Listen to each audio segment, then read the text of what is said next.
Talk to me. WSRadio.com.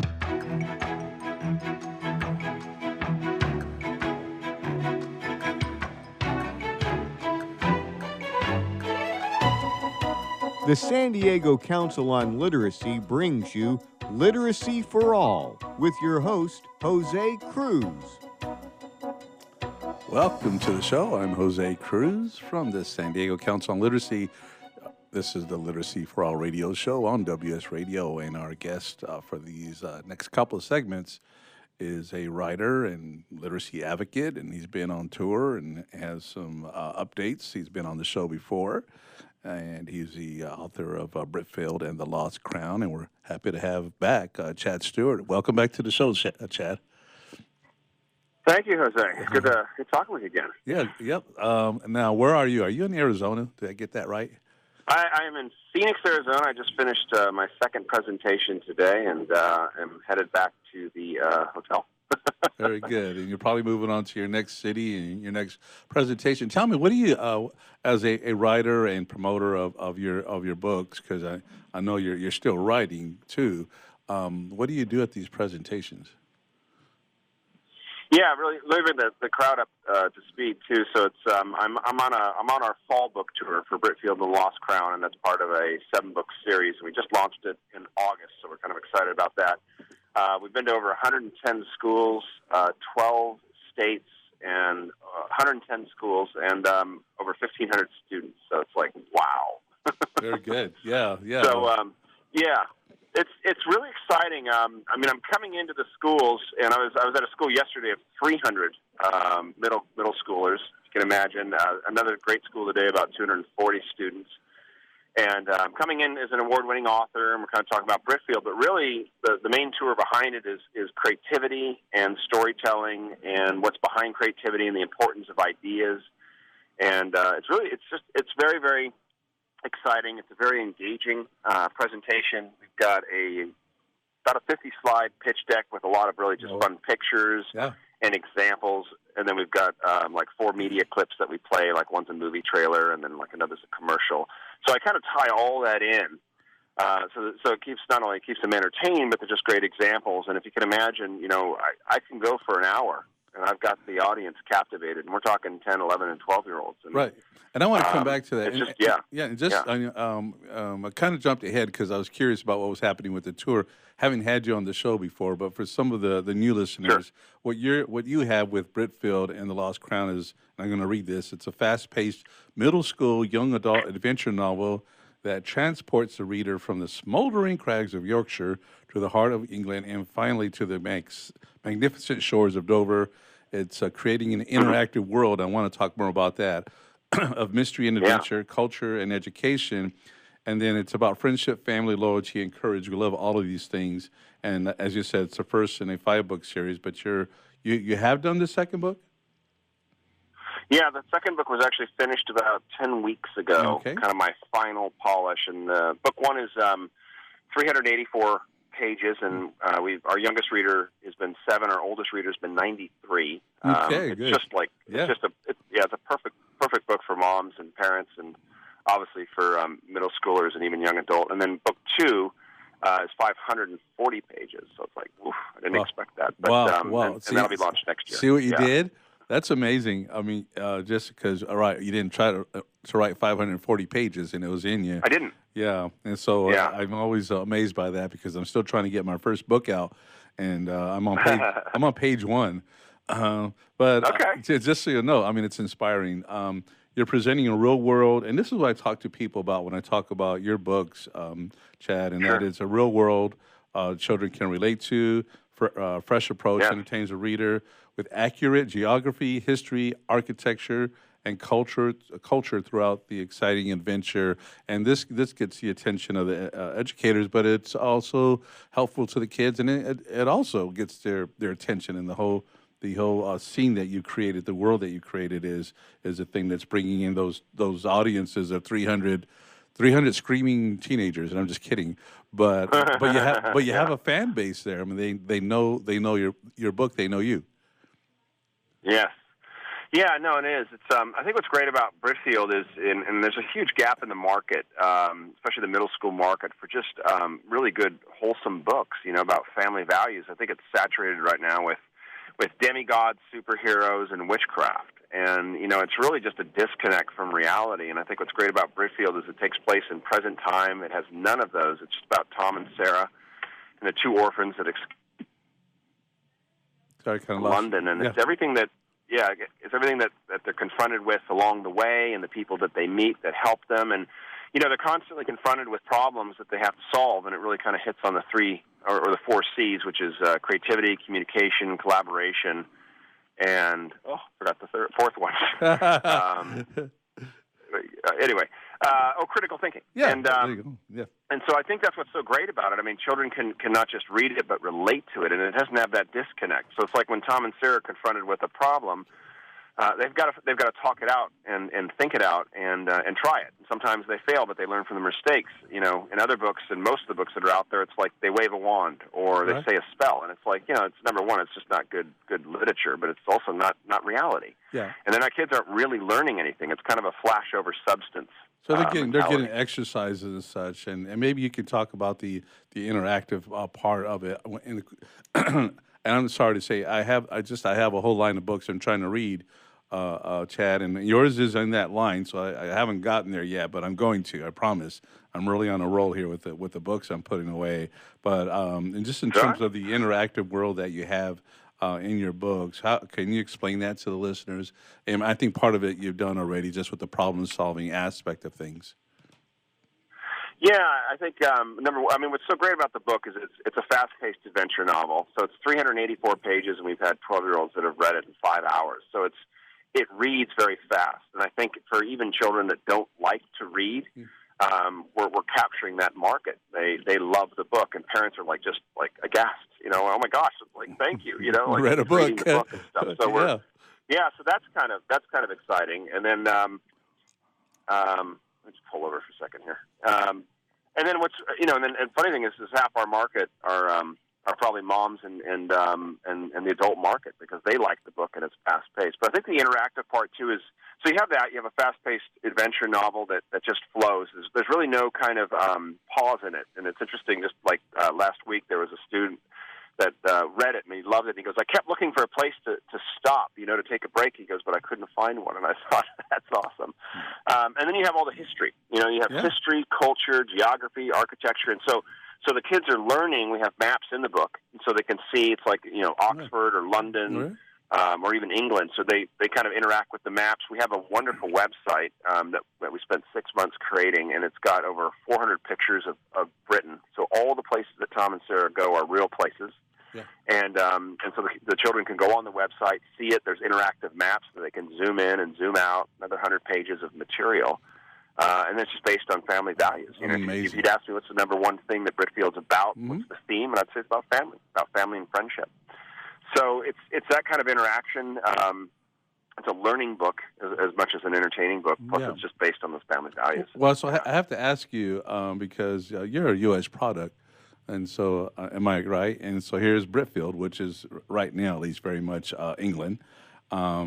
And I know you can do the research, et cetera, but why did you settle on a book that's like set in England, and are you taking this internationally? I think I remember something like that taking place, or going to take place, Yeah, no, that's a great question, because it's like, like two things they tell you about writing is you write about what you love, and you write about what you know. And I love England. I lived there off and on for about 2 years. I was a British literature major.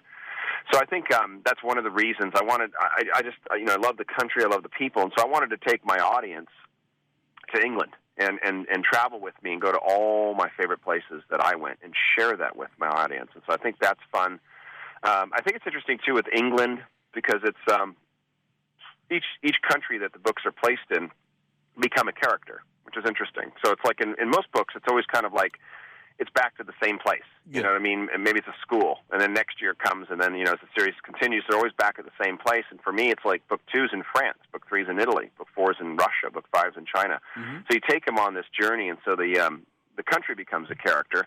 But I also think, too, it's like, I think if you wrote this, Britfield Lost Crown, you'd put it somewhere that you loved. And maybe that would have been Argentina or New Zealand or, you know what I mean, like Australia or some place that you loved that Britfield took place because your passion for that love of that country and the people comes out in it. And that was really, that was one of the reasons. And then I think England's just an amazing country. You know, you're looking at a place that has thousands of years of history, massive influence over the last 2, 3, 4 centuries, right? At one point during the Victorian age, you know, Britain owned, 25% of all the land mass, and they would say that the sun never sets, on the British Empire. And so you have all of that kind of power and influence. So it's kind of a neat pivoting point to start the book in England and then move on to different countries. Well, I've only been to Europe once. I did go to London, even when you mentioned Oxford just briefly. I remember being in London, and we were having to make a decision as to where do we want to go, Oxford or do we want to go to Stratford?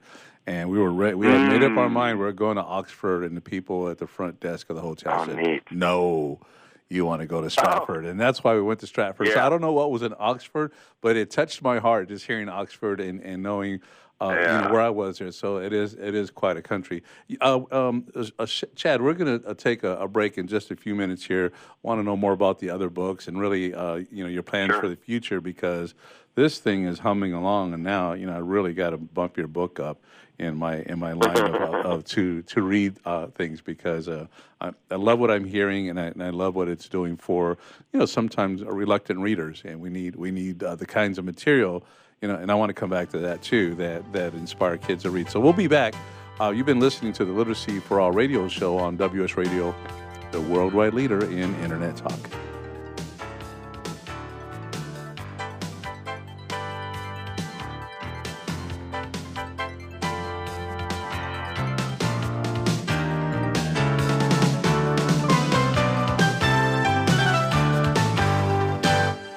Can you help a newborn baby in need?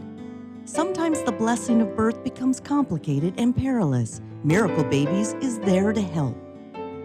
Miracle Babies helps moms and dads give their all to their struggling little baby, but still need more. When you give to Miracle Babies, you help them give more.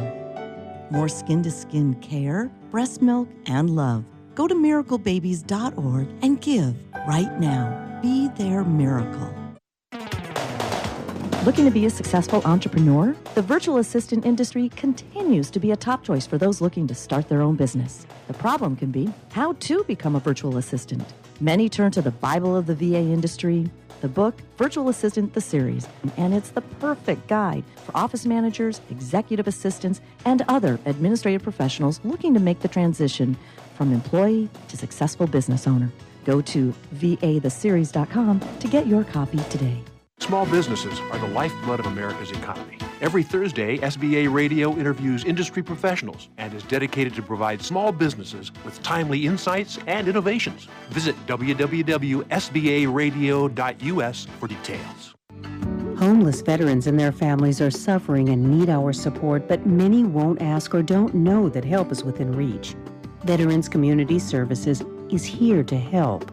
Amazingly, about 35% of the homeless in our neighborhoods are veterans with families. Low-income veterans or their friends are encouraged to contact Veterans Community Services and reach out for help with housing and other services. Call now, 800-974-9909.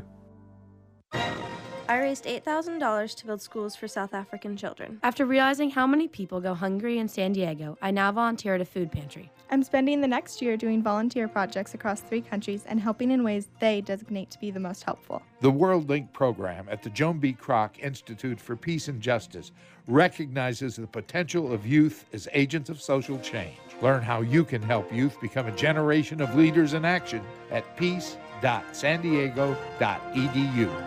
Can you imagine a world without children?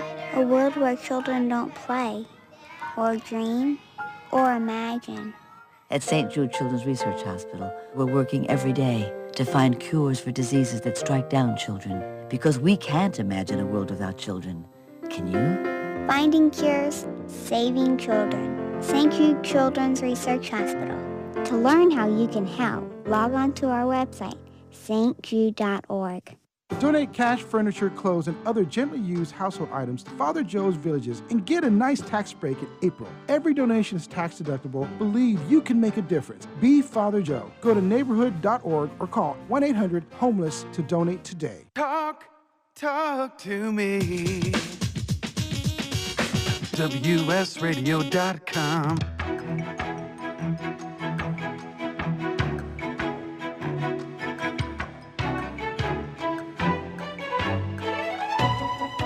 The San Diego Council on Literacy brings you Literacy for All with your host, Jose Cruz.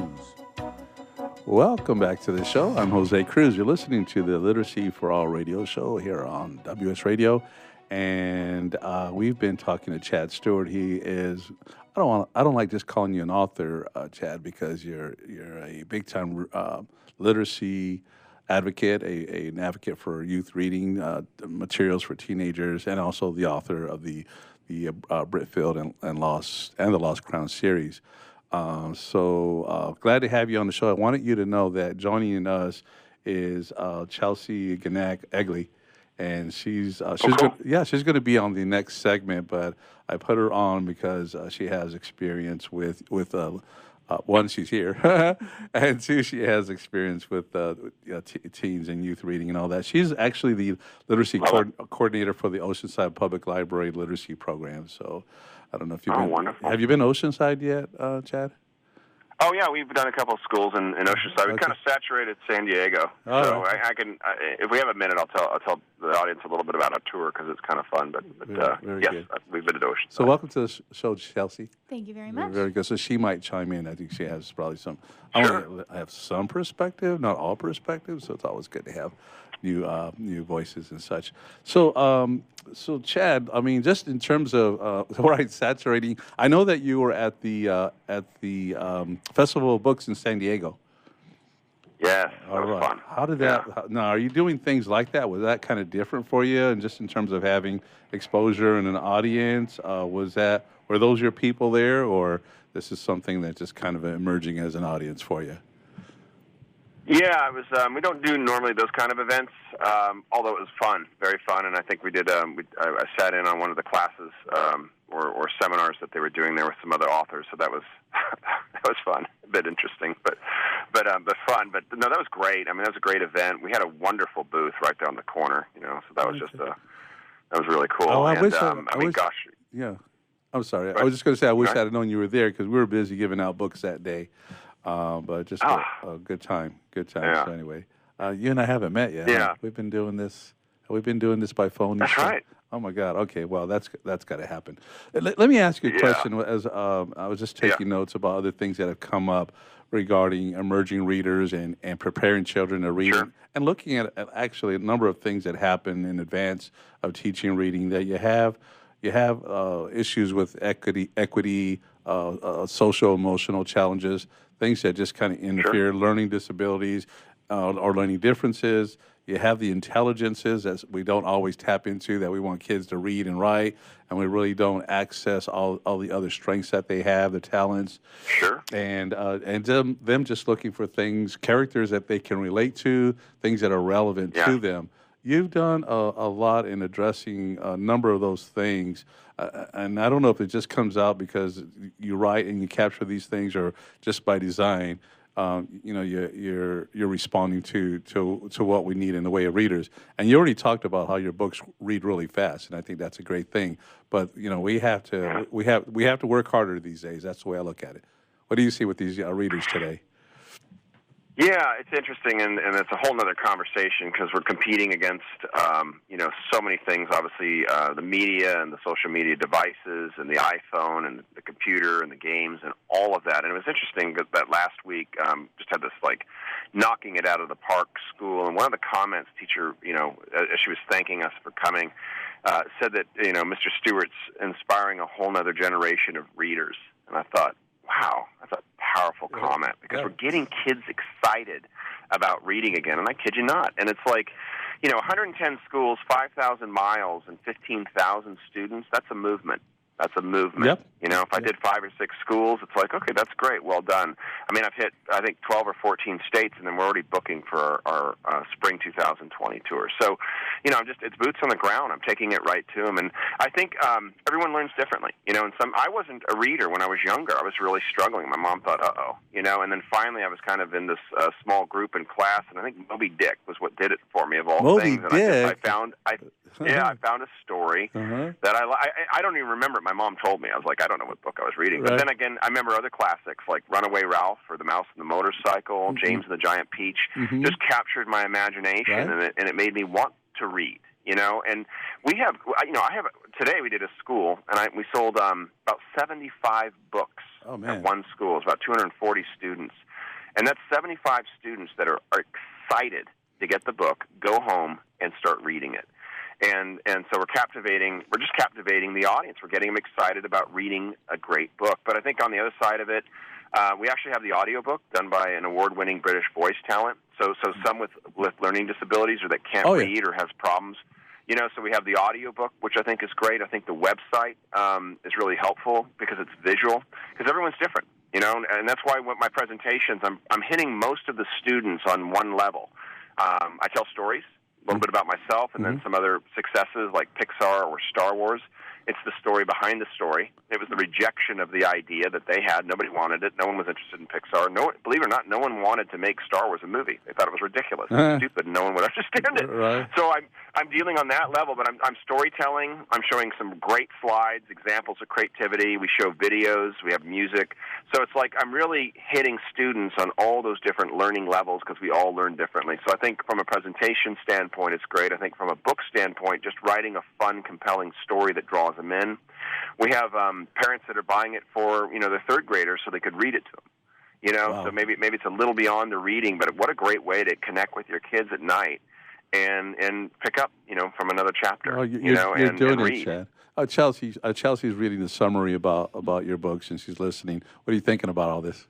I'm interested in learning more about it. Brilliant, yeah, right? It sounds fascinating. Yeah, I want to get to my book. One thing I'll say, Chad. I mean, I'm not sure if you're the only person who's presenting for your book and your cause. But I am. You know, I'm going to tell you this: that I'm on the road. I've met some writers. I've actually met Joseph Wambaugh, and I just found him to be really reserved and quiet and such. And it's like, okay, so you read the books, and then you meet the writer. But you're a writer. You love doing it. And you love promoting, you love talking, and it sounds like you enjoy being with the young people. So it's a good combination. Well, the audience, they're wonderful at that age. You know what I mean? Because they're still very curious.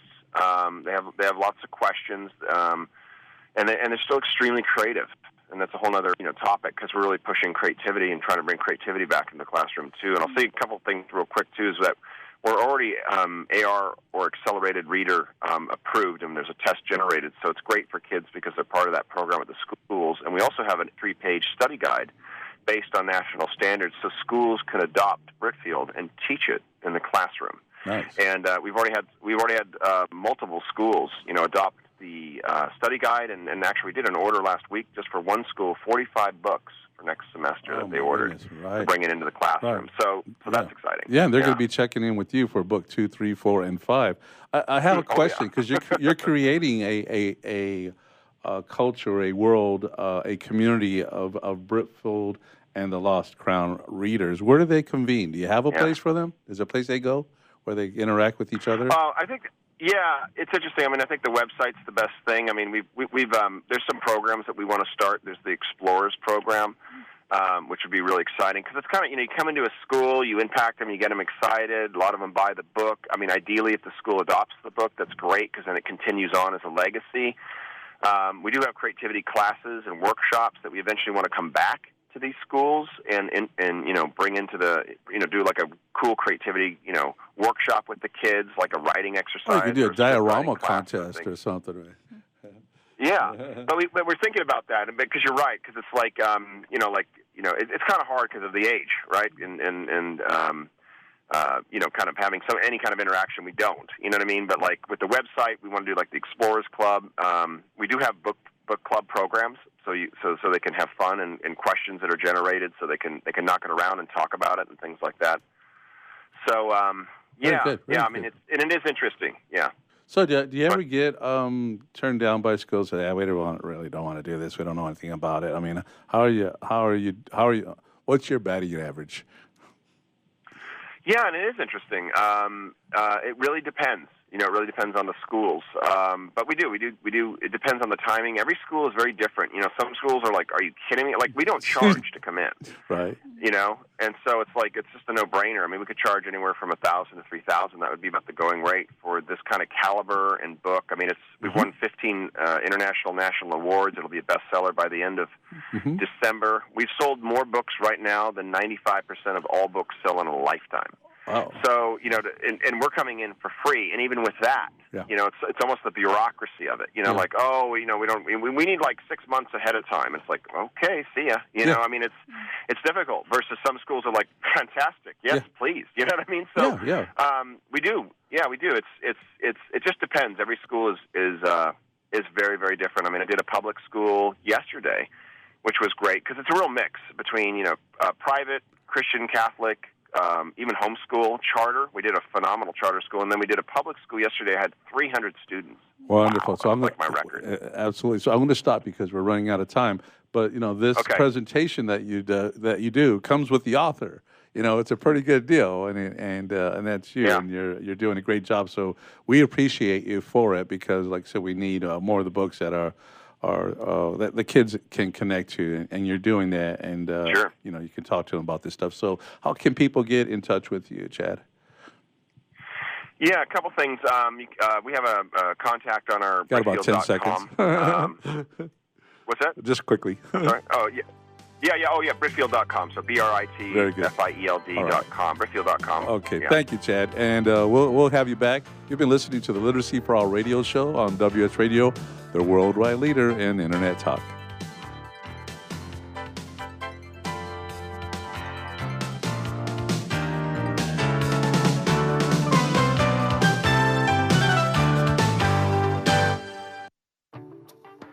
Nowadays, internet devices are an integral part of your home. Everyone in your family has a smartphone, tablet, or a computer. Life is easier knowing that all your devices are secured and your family can surf the internet carefree. ESET Multi-Device Security Pack does just that. One license for all your devices. With ESET, it's simple to stay protected and save money. Enjoy safer technology with ESET Multi-Device Security Pack at ESET.com. That's ESET.com. On the internet, your business's reputation can be unjustly destroyed in an instant. Don't wait for that to happen. Building and marketing your 5-star reputation can increase your business by as much as 19%. Take control of your reputation and have the 5-star reputation you deserve with Reputation Marketing Solutions by DSI Development. Become the go-to company by visiting 5starrepmarketing.com. The number 5starrepmarketing.com. Hey, it's Catherine from Listen Local Radio. Moe's Guitars has proudly served the San Diego music community since 1975. Specializing in guitars, basses, mandolins, banjos, and ukuleles, they buy, sell, trade, and consign. If you're looking for lessons, repairs, accessories, and cool gear, you found the right place. Located in downtown La Mesa Village, stop by and check out their digs or visit moesguitars.com or their Facebook page. mozeguitars.com, 619-698-1185. Tired of presentations with no impact, no inspiration, and no traction? Do dull speakers have you and your team disengaged and distracted by smartphones? Christopher McCullough brings energy, insights, and 2 decades of experience, delivered with punch, humor, and heart. Your team will leave energized, uplifted, and with a sense of purpose. Visit ChristopherMcCullough.com to bring some heat to your next speaking engagement. McCulloughe. ChristopherMcCullough.com. Nowadays, internet devices are an integral part of your home. Everyone in your family has a smartphone, tablet, or a computer. Life is easier knowing that all your devices are secured and your family can surf the internet carefree. ESET Multi-Device Security Pack does just that. One license for all your devices. With ESET, it's simple to stay protected and save money. Enjoy safer technology with ESET Multi-Device Security Pack at ESET.com. That's ESET.com. Tired of presentations with no impact, no inspiration, and no traction? Do dull speakers have you and your team disengaged and distracted by smartphones? Christopher McCullough brings energy, insights, and 2 decades of experience, delivered with punch, humor, and heart. Your team will leave energized, uplifted, and with a sense of purpose. Visit ChristopherMcCullough.com to bring some heat to your next speaking engagement. MCAULIFFE. ChristopherMcCullough.com.